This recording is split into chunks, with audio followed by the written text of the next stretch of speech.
नमस्कार, मैं हूं यूसुफ अली। दोस्तों, पिछले 1.5-2 साल से जब से कोरोना की एंट्री हुई है, तब से कोरोना की सिर्फ एंट्री नहीं हुई है, परेशानियों की एंट्री हुई है, आम आदमी की ज़िंदगी में तकलीफ़ों की एंट्री हुई है। कोरोना महामारी है और एक बीमारी में कोई कर भी क्या सकता है, लेकिन हम जिनके भरोसे हैं, एक औलाद को अगर कोई तकलीफ़ होती है तो उसके लिए उसके माँ बाप जो है हर संभव मदद करते हैं और अपनी औलाद के कभी माँ बाप कभी छोड़ते नहीं हैं। अब हम अगर अपनी सबकी बात करें तो हम औलाद है, हमारा माँ बाप है, हमारी सरकार। लेकिन सरकार जो माँ बाप है वो किस तरह से हमको पटक के रखी है इस समय में, उसका नमूना आपको बताता हूँ। पिछले 1.5 साल से कोरोना महामारी है, लोगों के पास काम नहीं है, पैसा नहीं है, उसके बाद भी गवर्नमेंट डिपार्टमेंट MSEB जो गवर्नमेंट अंडरटेकिंग है, उसमें बिजली बिल बकाया हो तो तुरंत बिल लाइट काट दिया जाता है। प्रायर इंटीमेशन तक आजकल नहीं देती है बिजली विभाग, जो कि सीधा सरकार को रिपोर्ट करता है। एक बात। दूसरी बात, ये तो हुई नॉर्मल सी बात, जिससे जो तकलीफ़ है सबको है, लेकिन हमारे साथ एक महिला मौजूद है, इनकी तकलीफ़ कुछ अलग ही तरह की है। इनका ऐसा कहना है कि इनके घर में इनके मालिकाना हक का घर है, वहाँ पर रहते हुए इन्होंने पैसा कोई किसी तरह का ड्यू नहीं होने के बावजूद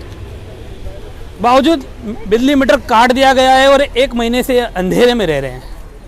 बात करते हैं इनसे, पूरा मामला जानते हैं क्या है। आपका नाम क्या है? शहनाज इस्माइल खान। शहनाज जी, आपको क्या तकलीफ़ें बताइए? 1 महीने से दर महीने में मैं बिल बराबर भर के जा रही। जुलाई तक मैंने बिल भरा है, उसके बावजूद भी ये लोग बोलता है कि मैंने बिल नहीं भरा। मेरा जो बिल है उसके ऊपर लोग ने बिल का जो नंबर रहता है वो भी चेंज किया है, और जो मीटर का मालिक का नंबर है वो भी चेंज करके रखा है। ऐसा कैसा चेंज कर सकते हो? उसके लिए आपका घर किसका है? मालिक कौन है घर का? घर हमारा ही है, जो लेकिन हम लोग सब कुटुंब साथ में रहता है ना, तो एक ही आदमी के नाम पे हमने मीटर रखा है। कितने उसमें रूम है?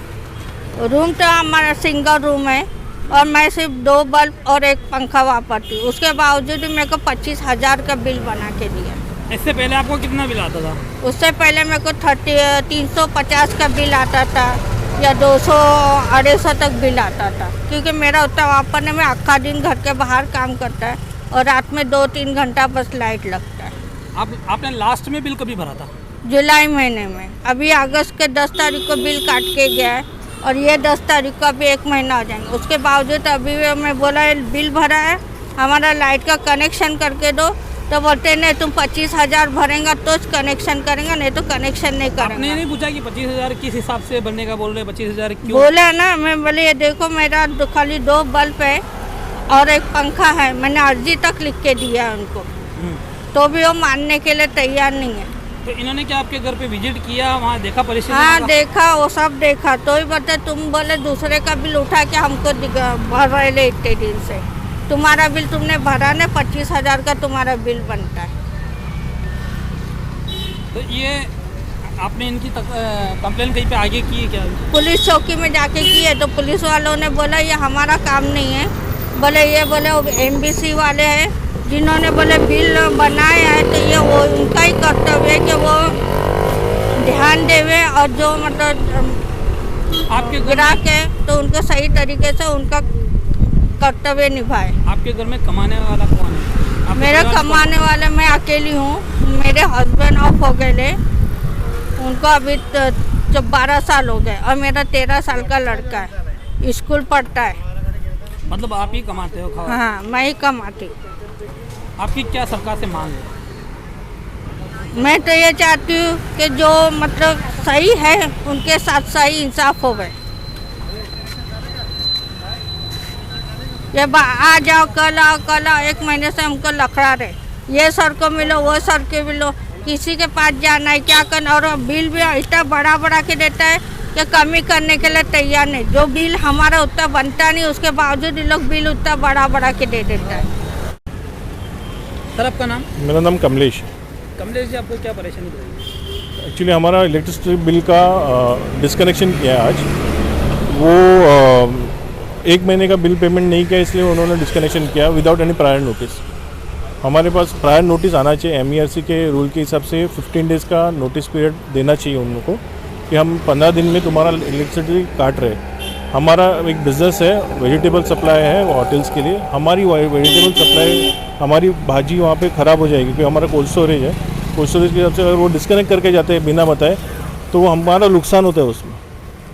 और ज़बरदस्ती वो बोल रहे हैं कि नहीं तुम पूरा पेमेंट करो तो ही हम तुम्हारे कनेक्शन चालू करेंगे वापस। आपकी क्या मांग है? मेरी एक ही मांग है कि ये इंक्वायरी बिठाई जाए कि वो हर एक को नोटिस भेजते हैं कि नहीं रूल के हिसाब से।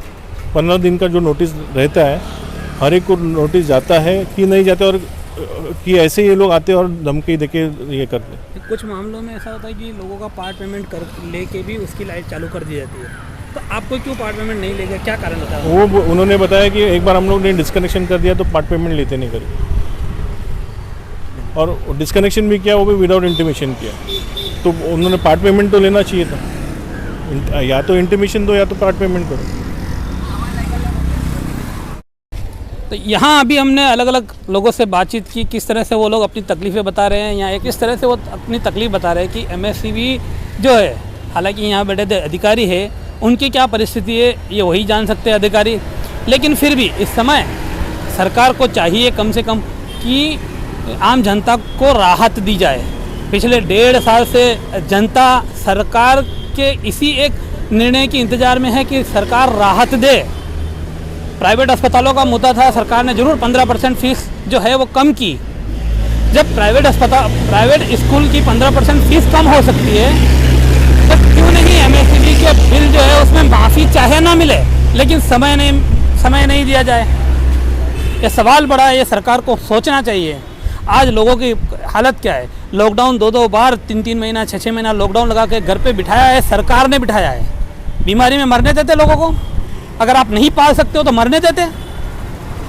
आप वहाँ बीमारी भी बाहर भी निकलने नहीं देते हैं, और यहाँ पे भी आप इस तरह से परेशान करते हो। आम आदमी जाए तो जाए कहाँ? इतना ही कहूँगा आज के लिए, इतना ही। वसई से यूसुफ अली।